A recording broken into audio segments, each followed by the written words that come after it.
Чего вы такой несчастный? Почему несчастный? Замерзли? Да нет. Вид какой-то такой. Нормальный вид. Не бьют вас? Нет. Меня Владимир зовут, я журналист. Мы общаемся с пленными российскими. Понятно. О том и сём, в общем. Пообщаемся? Пообщаемся. Пообщаемся. Домой звонить надо вам? Да, я номер не знаю, у меня был в паспорте, в военном билете написано. Ни паспорт, ни военного билета нет. Я думаю, что это не удивительно, что у вас сейчас нет. Я тебя посмотрю, как вы там попадаете. Не попадаете. Можете ближе к столу чуть-чуть? Вот так, давайте я вам поставлю стул, а вы просто так сядете. Вот и все. О, отлично.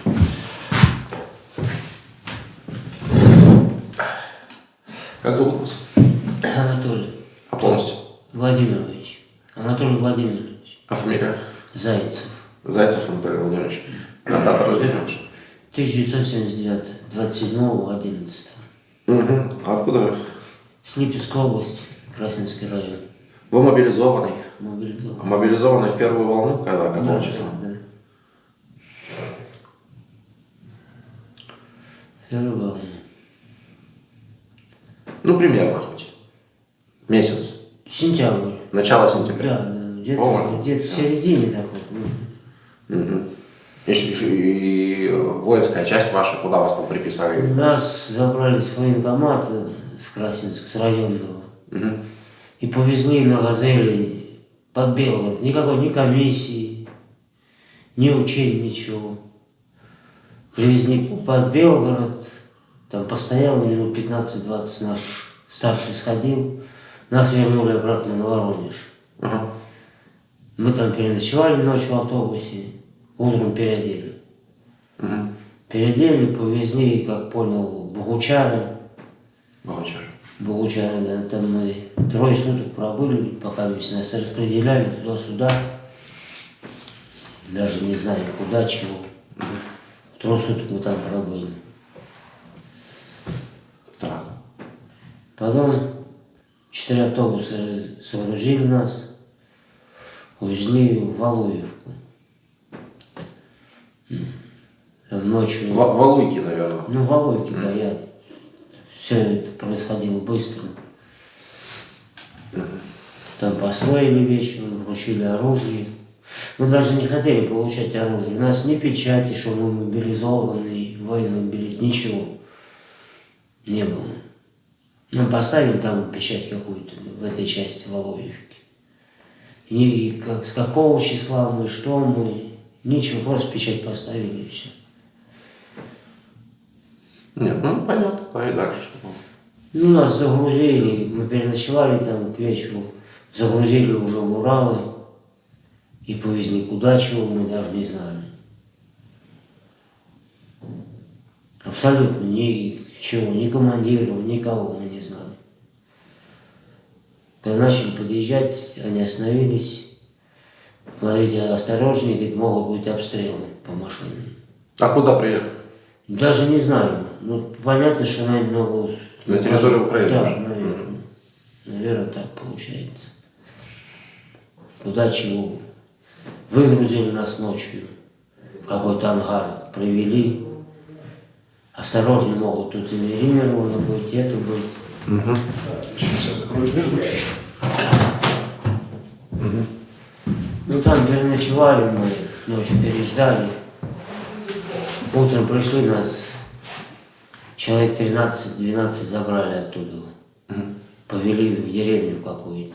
Но мы шли долго, потому что постоянно прятались от бомбежки. Эти летают, как они, квадрокоптеры, или как они называются. Угу. Ну, дроны. Ну да, дроны, как они по-научному называются. Постоянно мы прятались. Привели нас в эту деревню. Как обращаться? Просто партизан. И все. Как обращаться? Ну, по званию как там обращаться к нему? Просто партизан. К кому? Ну, к начальнику, куда нас привели. Так, и вы спрашиваете, как Да, можно как обращаться? обращаться, товарищ капитан там или кто, лейтенант, такая. Просто партизан и все. Так это позывной у него такой? Ну, наверное. А, понял. Так. Наверное, позывной. Мгм. Там мы немножко побыли, часа 2, и нас отправили в дом, куда-то в доме, будете, говорит, там находиться в этом доме. Мы привели в этот дом, там тоже посидели, нас распределили в другой дом, отправили. Будете, говорит, ЖД вокзал, у вас позиция на ЖД вокзал будете. С одной стороны, говорит, болото, с другой стороны, там заминировано, что это, а вы будете охранять, тут стоять. Ну, ночью стоять должны были. Ну и сколько там, 2 суток мы сходили туда, ну и где дом стояли. А населенный пункт вы даже примерно не понимаете? Даже ничего, даже не знаю. Даже населенный пункт. Ну, Луганская область, Донецкая область, там, не знаю, Херсонская область. Наверное, я даже не знаю. Вы вообще они между собой ни о чем? Ни о чем, мы не успели даже. Не успели даже. Сколько вы провоевали по времени? По времени я дня 2 или 3. Ну так за 2 дня или 3 можно же хотя бы понять, где ты находишься. Нас кидали туда-сюда. А, ну так расскажите, как кидали просто... Ну, в один дом привели, потом через часа 2-3 в другой дом. И вот так вот нас. А, вот в смысле кидали по одному месту в разные дома? Ну да, в разные дома. Все равно место-то одно и Ну то. мы как-то не интересовались, как, что тут. Город или село? Нет, деревня, какое-нибудь село, потому что дома маленькие были. Угу. Дома такие вот маленькие. Не Понятно, трехэтажные. Такие, да. А где жители были, что у вас вот это по А домам? там не было никого. Местных не было никого. Вы освободили село, я так понял. Ну, наверное, или как Ну да. что, я не могу сказать, точно я не могу сказать. Но местных не было никого. Не, ну если там находятся российские солдаты, а местных никого нет, а российские солдаты Ну, бегают значит, с одного дома в другой, значит они значит, освобождены. да. Это такое освобождение? Это так сейчас называется? Не знаю, может, я даже не знаю. Как. Понятно, ладно. И что, ну вот из дома в дом вы ходите, бегаете, что вы едите? Ну, сухпайки ели. Что там, в погребах ничего не было? И, может, был, мы не ходили, может быть, и кто до меня, может, ходили, я не знаю. Ну да, понятно. Потому что нас только привезли, я не могу сказать точно. Понял. Не могу сказать. А так вот мы эти дни на сухпайках. А что вы... Это боевые действия были, что ли? Не были, не участвовали даже. А как в плен попали? В плен, ну как попал, у меня, когда начали, на 3 сутки должны были заступить на ЖД вокзал. Туда привели, минут через 20 нас снимают. Мы, говорит, отступаем, уходим отсюда. Вот еще темнота, все, ночь, нас собрали опять, к этому партизану привели. Там собрали всех, кто там был, сколько народу, я не знаю, ну, человек 50 может. И мы ночью тронулись оттуда. Темнота, все. Там начали гражданские машинки ездить, или гражданские какие ночи не видно. Команда прятаться. Встаем, бежим, прятаться, встаем, бежим. Вот такая вот получилась. Когда встал, побежал и потерялся. А где это происходит? Можете описать? Это в селе было. Ну я понял, село, это ночь. Ночь. Ночь. Вы где-то на какой-то дороге проселочной? Ну мы по деревне. По деревне шли. Прям вы идете по деревне? Ну, Местных никого вы не никого, видите? никого. Группа у вас сколько человек? Я не могу, ну человек 50, наверное, было. Человек 50. У нее один старший, который партизан. Да. Он вместе с вами идет? Да. Так. И вот вы идете ночью. Вы что-нибудь видите различимое или ничего? Никаких ни огней, ничего? Ничего. Откуда стреляют со стороны. Ну, огни видно, что обстрел идет. Ну, обстрел огни от обстрела только вы видите. И все, больше ничего. Больше ничего не видим. Дождик моросил, погода была такая. Так, и долго ли вы таким образом передвигаетесь? Ну, мы вот ночь вышли, и когда команда была бежать, я встал, побежали, и я потерялся. Я не нашел ни своих, никого. Да, ну дали команду, бежим, а куда бежим, что темно, ничего не видно. Так. И Почему вы не побежали за всеми людьми, за всеми? Я побежал, но я их не догнал. Куда они свернули, потому что темно. Может, они свернули, потому что мы растянутые были люди. Там дистанцию орали, держим, прячемся. Вы, то есть, не группой шли? Там Не получается? группы, не группы. Там метров по сколько? Ну, метров по 8, по 9 друг на друга.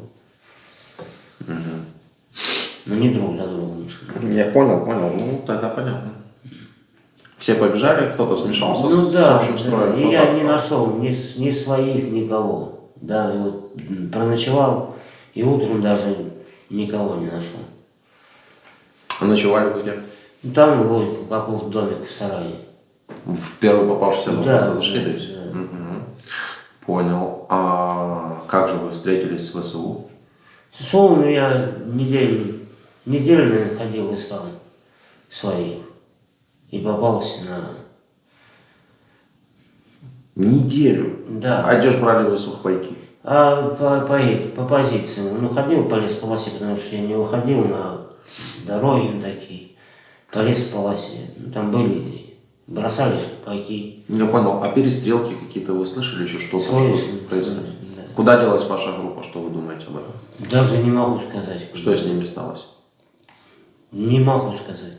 Не могу. И вот я ходил, искал, я от обстрела уходил, и так никого я не встретил из своих. Да. Понял. И приходит момент какой-то, и вы как бы выходите на ВСУ, или они на вас? Ну, я попался на них. А куда вы шли? Я не знаю, даже не могу объяснить. Я шел, вставал и шел просто. А вы все это время, вот, что вы были без своих, вы... Да, это сколько продлилось еще раз? Да неделю полторы доходит. Около 10 дней вы Ну просто да. передвигались, Да, просто- ходили по Да, позициям, да. по хатам, по этим? Не по хатам, я не заходил в деревню. Не, ну вы же где-то ночевали? Нет, в лесу ночевал. Ну, в лесополосе. Ну тут такое, знаете, ночевать в холодном лесу под дождем тогда, когда Не, есть, ну я стоят находил, дома. где есть и окопы там были, там блиндажи, что ли. Вот там. Понял. Вы своих, я так понял, пытались найти? Да. Так. свои. Так. И дальше, ну как это происходит? Вы идете? Ну, я подошел к деревне попить. Ага. Ну, и там что-то руками помахали, я понял, что это не то. И назад. И минут через 2 начал по мне стрелять. Русский, сдавайся. И все. А вы им в ответ: русские не сдаются? Не. Нет? Не. Ну, я спрятался сперва. Они начали квадрокоптером летать. Нашли. Ну, подошли к вам. Говорят, ну, и что? Да, все, Всё? нашел, да, все сняли с меня. Ну, понятно, что сняли. А как вы себе объясняете, зачем это все нужно? Вы зачем принимаете в этом участие? И какие цели у этого всего? Ну вот на такие общие темы можем У меня поговорить? никаких целей не было. У меня работа была, я получал, мне хватало на жизнь, все. Где работали вы? Я вот работал участником в своем поселке. Ну, арендатор, как фермер. Чего вы делали? Ну, а механизатор. На тракторе. На тракторе работали. Так, понятно. И какая зарплата, если не секрет? Ну, 30-ку, 35 выходил, тысяч. Так, а еще раз, город и область? Липецкая область, Красненский район. Красненский район, тоже деревня какая-то, да, у вас? Ну, поселок, да, там деревня Дворики. Как так? Деревня Дворики. Дворики. Ну, для деревни дворики 30-35 это нормально, потому что я слышал, ну как для России, потому что я слышал, что в Москве 50 как бы. Ну, это Москва. У нас Там же жизнь мясо подороже. свое, это все свое. Там. Свое все, да. Ну да, проще. Ну, нормально жили. Нормально. Жили, седой жили. Семья есть у вас. Ну, она семья как есть все, семья, все есть. И сестра, и все есть. А, жены нет? Жена, она, ну как, неофициальная, не брачная. Детей нет? Дети они есть, но она, жена как была, записала как мать-одиночка. Да не, ну не суть. Ну, как мать-одиночка. Воспитываете Да. ребенка? Ну все, какая разница. Я об этом спрашиваю. Я не интересуюсь какими-то формальностями. Я интересуюсь о том, что вы жили, работали, трудились, Да. зарабатывали, у вас Да. растили ребенка, Да. думали о своей семье. там. Конечно. Правильно? Конечно. Вас выдернули и бросили в другую страну. Вот. И я спрашиваю вас, с какой целью? Мобилизация. Так. С какой целью? Мобилизация. Мобилизация это понятно. Это то, чем формально обосновывают то, что вас бросили сюда. А цель какая? У меня никакой цели не было. У вас лично, конечно же, никакой. Вы хотели... Вообще не знаю, чего вы хотели. Вот чего вы хотели. Ну ничего. Кинули просто сюда. С чего они добиваются, я не знаю. С кому она нужна, эта война? Ну, как вы это себе понимаете? Я не могу даже объяснить. Ну, вы слушайте, вы уже в плену сколько находитесь? 3-й месяц. 3-й месяц. Вы не задумывались над этим? Давайте вы попробуем послушать вашего... В наши планы не входит оккупация украинских территорий. Мы никому и ничего не собираемся навязывать силой. Появление российских войск под Киевом и у других городов Украины связано не с намерением оккупировать эту страну. Вы внимательно слушаете? Послушайте внимательно. Это, видите, чисто и то, что он говорит. У нас нет такой цели. Что касается длительного процесса результатов СВО, ну, конечно, это длительный процесс, может быть. Так, но потом вы упомянули о том, что появились новые территории. Ну вот, и такой все-таки значимый результат для России. Еще раз включить? Зачем? Что вы поняли из этого? Что он захватил, что ли? Я не понял. Ну, сначала он говорит, что мы не хотим, у нас нет цели захватывать территории. Войска российские под Киевом, да, потом он говорит, войска российские под Киевом, они не для того, чтобы там что-то захватить. И уже последнее он говорит, что все-таки мы что-то захватили. Да. Вы спрашиваете о целях СВО, и он, ну все-таки мы что-то захватили, это значимо. Так, ну, что понятно? Вот мне вот от вас хочется... Какая цель есть, значит, у властей? Нас не считают за людей, наверное. Вас они не считают за людей. Это я давно понял. Вот. И могу показать даже, что происходит там. Но дело не в этом. Дело в том, что какая же все-таки у него цель. Вот я хочу от вас это услышать. Не могу даже объяснить, какая цель. Ну, смотрите, сначала он говорит, захватывать территории нет нужды. А потом он говорит, что все-таки какие-то территории захватили, это значимое достижение. Значит, цель какая? Захватить Украину. Браво. Просто браво, потому что не так долго времени нам потребовалось для этого.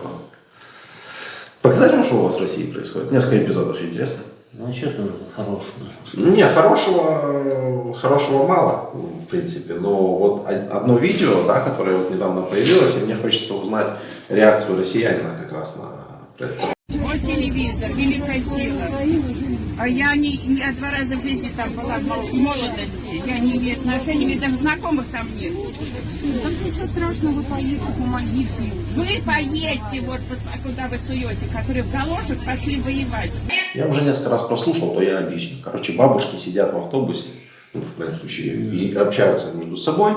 Вот это, что справа, она, ну, как-то не очень хорошо относится к спецоперации и говорит, что там ваши бойцы в галошах резиновых воюют, в общем. Но она не права, да? Но она не права, она правильно говорит. Не права. Нет, потому что мы... В чем они воюют, наши люди? Не знаю, хорошо вас экипировали? Нет. Так значит, она права? Ну, я говорю, да, она права. Ну, Чем вот, Галоша, вот, что она правильно говорит, она... вот они сидят, общаются. Это типичный Долгопрудный. Есть такой город Долгопрудный, да? у вас? Наверное, Ну, есть. короче, это... В резиновых сапогах и танки, тупоредах все разворовано. Российские танки на тупоредках. Нет, и в резиновых. Нет, это тоже вопрос. Я говорю, империя. Это империя такая на тупоредках.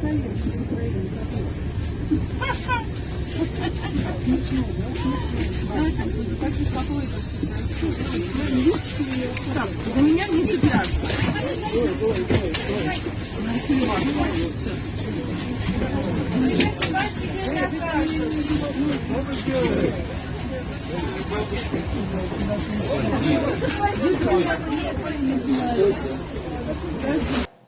Если получить за правду ее из автобуса выкинули. Ну, получается, но я хочу вас спросить о моральной стороне произошедшего. Да не смотрите вы туда, там уже больше ничего не... Там все, вот это весь ролик. Это что я хотел спросить, ваше мнение. Ну, за правду выкинули бабушку с автобуса. Мужик. Да. Что вы можете сказать о моральных ценностях этого мужика? Мировоззрении. Не могу еще сказать. Ну вот россияне не верят, что у нас под Киевом, да и не только под Киевом, людей расстреливали в затылок. Российские солдаты. Ставили на колени, расстреливали в затылок. Не слышал, не видел. Не знаю.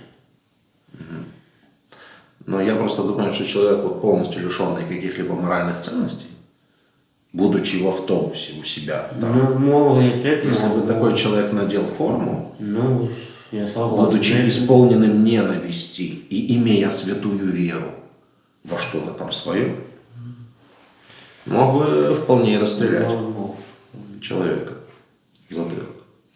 А смысл знаете в чем? Самый главный. Вот когда мы общаемся с российскими солдатами, понятное дело, что никто в этом не признается. Призналось 2 человека за все время в том, что что-то такое было. Один рассказал, как они мирного убили и закопали, а второй рассказал, как они расстреляли у обочины людей, которые ехали на машинах, и сбросили в канал. Вы такого, конечно же, ничего не видели. и нет. Понял? Может быть, если послужил бы побольше, может, и видел бы. А так я не видел, что такое. Ни с нашей стороны, ни с вашей. И обращение с вашей стороны неплохое, хорошее. Ну, с учетом того, кто вы, то оно, конечно же, хорошее. Ну, я согласен. Не вы лично. Да.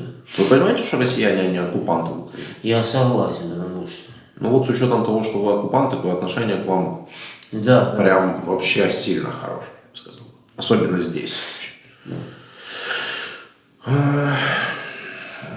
Но я к чему вел? Я вел к тому, что вот все российские военные говорят, да нет, мы бы никогда там по мирному не выстрелили, мы бы никогда ничего. А никто же и не говорит, что все. Я, например, не пытаюсь утверждать, что все. Но посмотрите на этот автобус. Ну да, да. За всех отвечать никто не может. Да. За всех никто. Один выбрасывает бабушку Пожилую из женщину автобуса. ставят. Да, пожилую женщину. Из автобуса. Из своих. А что он бы... Да, верно, это свои, Свои, что он сделал да. с чужими. Правильно подметили. Но я еще о другом. А весь автобус что делает? Молчит. Все. Вот вам то, что происходит, когда один расстреливает, сумасшедший, да? Да. А остальные Молчит. молчат. Он срез того, что происходит в российском обществе сейчас на данный момент, и оно полностью отражает отражено в этом видео. Не, одна женщина сказала кое-что. Вы не услышали? Нет. Вот телевизор, или войска галошек пошли воевать. Грузины... Вот, послушайте.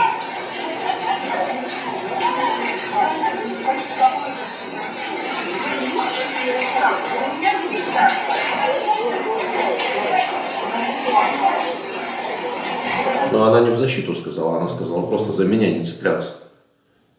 То есть каждый в себе, каждый о своем, да? Все боятся. Вот этот нелюдь, он может творить, что хочет, потому что общество такое, все боятся. Может быть, кто-то даже и не согласен, но тут вопрос даже не о мнениях о СВО, а уже о межчеловеческих, просто обыкновенных отношениях. Но автобус людей сидит. Да. Вот этот, который подошел, я все никак не мог понять. Он подошел заступиться или помочь эту бабушку ногой вытолкнуть из автобуса, потому что это здесь непонятно. Ну, вроде как, Да. ну, вроде как пытается сказать ему, что не надо, за руку, да. Все. Но это немыслимо, понимаете, это не нормальное общество, так быть не должно. И я пытаюсь понять, почему. Может быть, из-за вот таких вот штук это Челябинск. Что вы видите? Дорога, да? Дорога. И вот все буквочки Z, да, вдоль дороги. Это, как бы новогодняя иллюминация. Может, из-за таких штук у людей крыша поехала, как вы думаете? Не знаю, что у них есть. Просто я такое уже где-то видел. Ну, не вживую нет, а в кино видел один раз. Вот. Чего у них есть?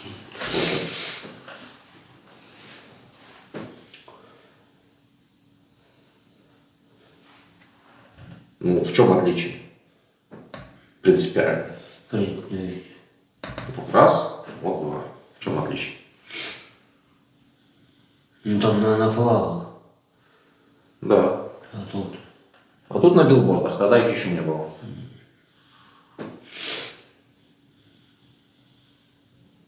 У нацистов не было мобильных крематориев, в которых они сжигали своих людей. Отличия, конечно же, есть, но они чисто технического характера.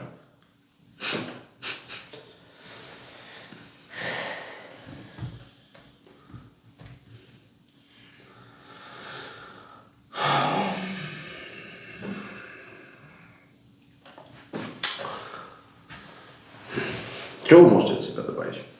Да ничего. Что можно добавить? Я почему-то таки думал.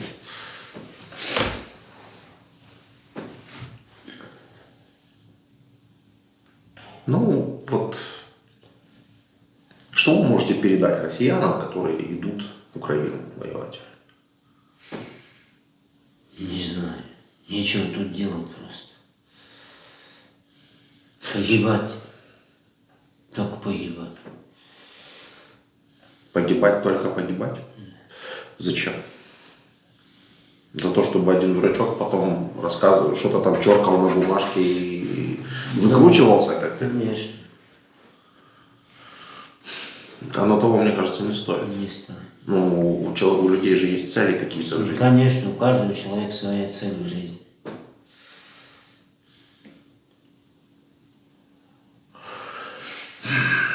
Но, правда, пропагандисты так не считают. Я вот вспомнил еще один ролик, сейчас хочу вам показать. Ну, а вот что вы, вот передайте что-нибудь вот россиянам, которые вот собрались вот Что я сюда. могу передать? Хорошо. Если бы вы сейчас прошли тот же, знали наперед весь свой путь, или знали наперед, что здесь происходит, да, вы бы еще раз мобилизовались? Нет. А что бы вы делали? Не знаю. Даже не могу сказать. Не знаю. Очень жаль. Очень жаль. Но не пошли бы. Нет, не пошло. Вы говорили о том, что у каждого своя цель. Ну, это так считаете вы, а вот они считают по-другому. Как россиянам объясняют, что они должны умереть? Вот так как наши умеют любить, дружить и умирать, это, конечно, да еще в таком количестве, так это не печально, не страшно. Вот, наверное, в этом наша сила, в том числе отличие от всего мира. Я пытаюсь понять его слова объективно, и я понимаю, что ваша сила в том, чтобы умирать в большом количестве. Ну, хотите, я еще раз включу?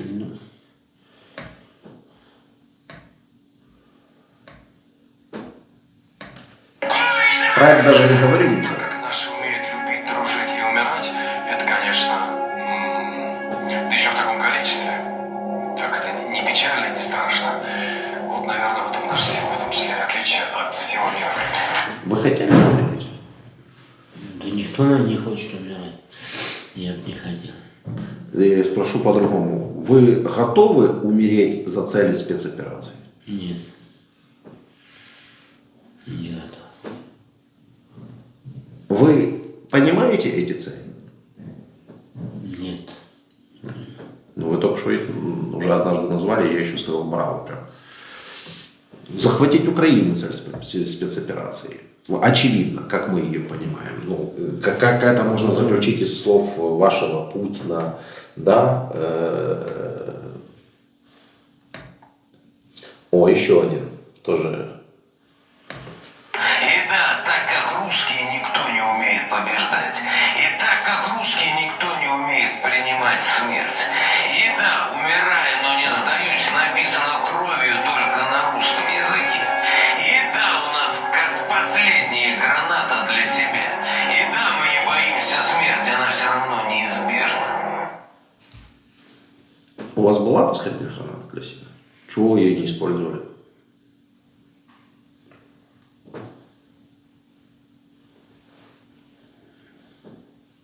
Что вы думаете вообще об этих словах? Ничего. Ну как-то ничего. Я что я мог использовать? Ну как ничего? Российское общество готовят к смерти, это очевидно. Пропаганда смерти. То есть, чтобы вам легко было идти и умирать за что-то. Так? А за что мы будем умирать? Ну как за что? Я могу вам объяснить с их позиции, за что вы должны умирать. За Родину, за царя, за Отечество. Как-то так. А дальше уже додумывайте. Вы готовы? Вам это нужно все? Мне не нужен. Кому нужен, там я не знаю. Ну а теперь, если спросить про Родину, про царя и Отечество глубже, да, то вопрос, что для вас этот царь для всех сделал? Россия, обладающая огромными ресурсами, как-то не демонстрирует экономического роста особенного. Как-то люди живут не как шейхи, там, знаете. Если говорить о вашей территории, то, мне кажется, ее у вас достаточно. Большая страна. То есть зачем вам вот эти вот территории Украины, которые по сравнению с общей территорией России, это очень мало. А населения у вас в то же самое время мало. А 100 тысяч вашего населения уже за эти территории, за захват этих территорий, попытку захватить эти территории, погибло на данный момент. 100 тысяч это только подтвержденных. Это тут так.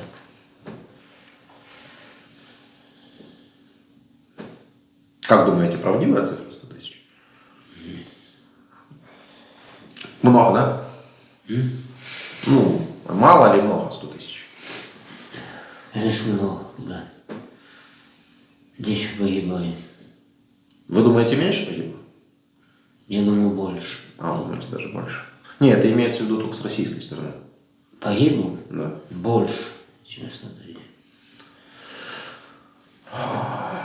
Ну и вот они пытаются объяснить, почему эти люди все должны гибнуть и дальше.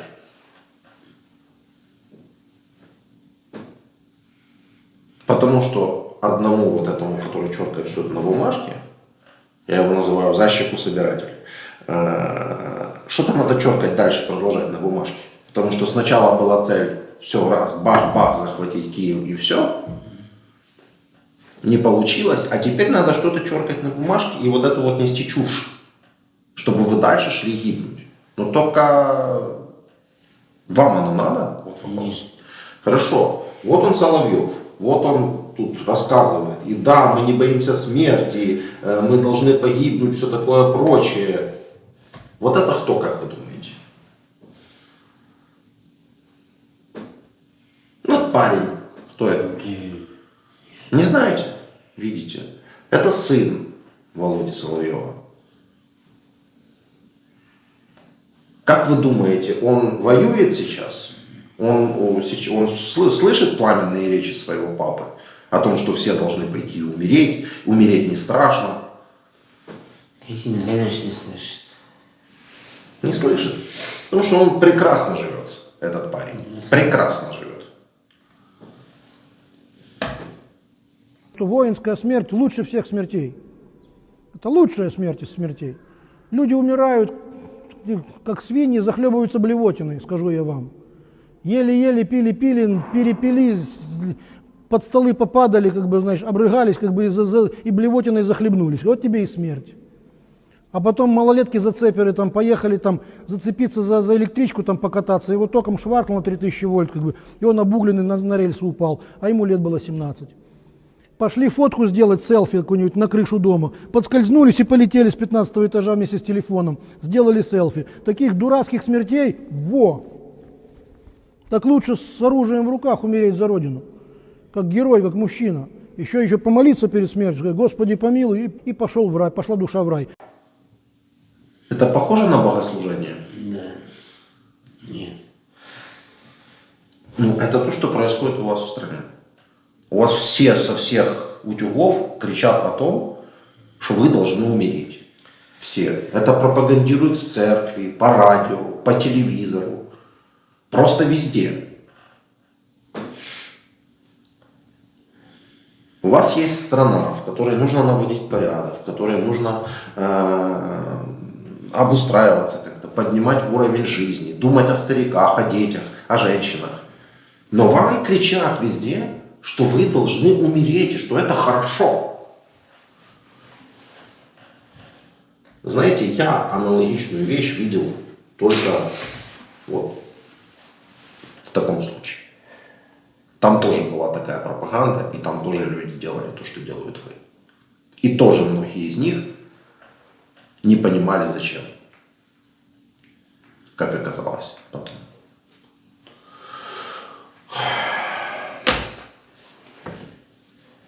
Вы можете что-нибудь передать россиянину, который вот, как вы сейчас сидит, ждет мобилизации вот этой вот своей? Что ему делать надо?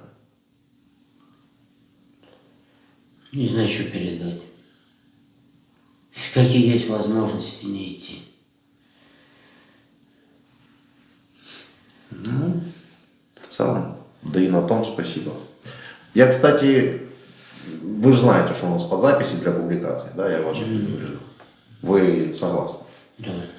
Просто до вас 2 человека отказалось прямо по ходу, и я уже что-то автоматом думал, что и вы тоже откажетесь. Хорошо, все, вопросы ко мне какие-то, может быть? Да никаких, какие вопросы. Ну, жалобы, предложения. Да нет жалоб, нет. Хорошо, все.